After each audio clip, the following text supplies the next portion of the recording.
गुरु और अपने से बड़े का आदर करें। गुरु हमेशा गुरु होता है। आप गुरु से बड़े कभी नहीं हो सकते। जो अपने गुरु का अपमान करता है वो कभी भी अपने जीवन में सफल नहीं हो सकता। इसलिए गुरु का सम्मान करें।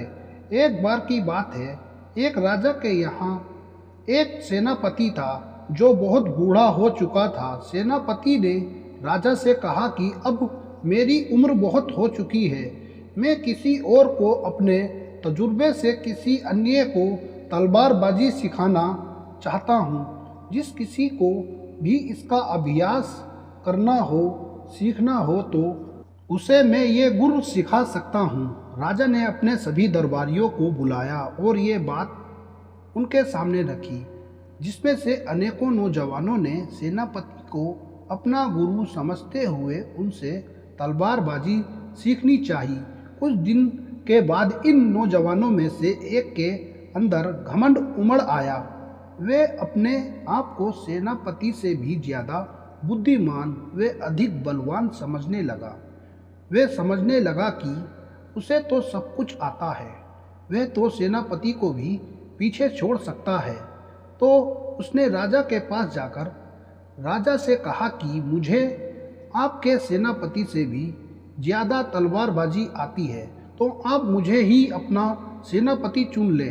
और घमंड में आते हुए कहा कि अगर आपको कोई शक है तो आप अपने सेनापति से मेरा एक मुकाबला करवा लीजिए, आपको यकीन हो जाएगा कि कौन ज़्यादा तलवारबाजी जानता है। राजा ने थोड़ा सोचा और मुकाबले के लिए हाँ कर दी।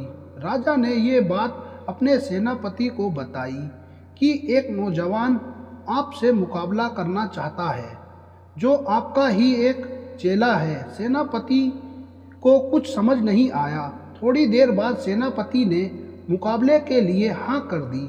शिष्य का घमंड टूटा। दिन और समय तय हो गया। अब नौजवान घबरा गया। वह सोचने लगा कि इतना बूढ़ा सेनापति भी मुझसे मुकाबला करने के लिए तैयार हो गया।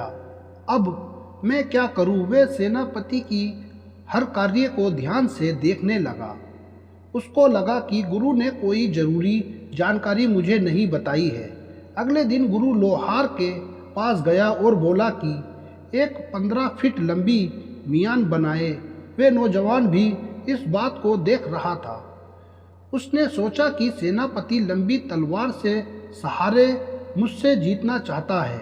फिर वह भी लोहार के पास गया और बोला कि एक 16 फीट लंबी तलवार और मियान बनाएं। वह सोचने लगा कि अब तो मेरी जीत पक्की हो चुकी है।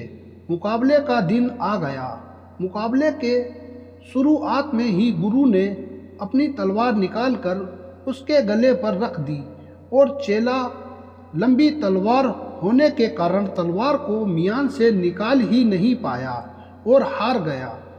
तब उसे पता चला कि गुरु ने तो केवल मियान ही लंबी बनवाई थी, लेकिन उसमें तलवार तो सामान्य ही है। चेले को अपनी गलती का एहसास हो चुका था कि उसने बहुत बड़ी भूल कर दी थी। उसने अपने आप को अपने गुरु से भी ज़्यादा महान मान लिया।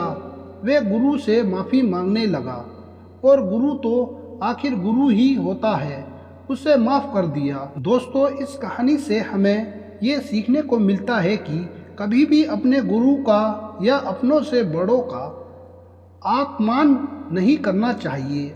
अपने आप को ये नहीं समझना चाहिए कि वह सब कुछ सीख चुका है, क्योंकि इंसान कितना भी बड़ा हो जाए, कितना भी सीख ले, लेकिन वह सब कुछ कभी नहीं सीख पाता।